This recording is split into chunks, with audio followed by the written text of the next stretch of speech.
And we have an update for you. Some changes might be coming to school lunches by 2025. We last reported on school lunches last month when school was first starting.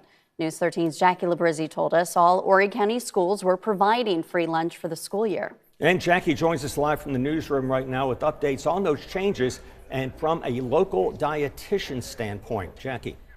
Bob Patsy, a clinical nutrition manager at Grand Strand Medical Center, Auburn Fowler, says based on the most recent dietary guidelines for Americans released in 2020, school cafeterias have to choose a fruit, a vegetable, a whole grain, and a meat or a meat alternative to serve with every meal.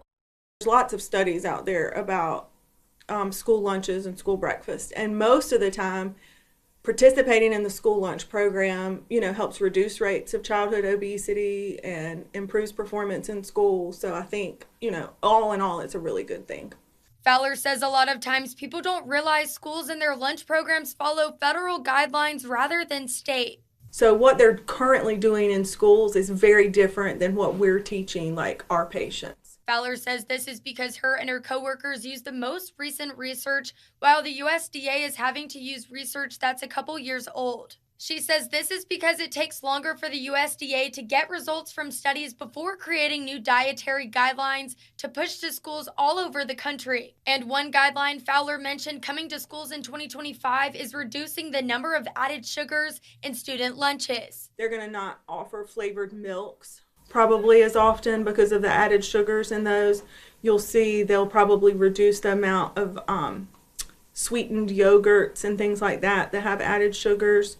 I expect that you'll see more focus on whole grains, even more than you do now. Fowler says this guideline has been a conversation between her and her coworkers for 3 to 4 years now, but nothing will be changed until the USDA collects their studies and the federal funding. And Lisa Borsier, the spokesperson for Horry County Schools, says as standards are updated through the USDA, Horry County Schools will follow.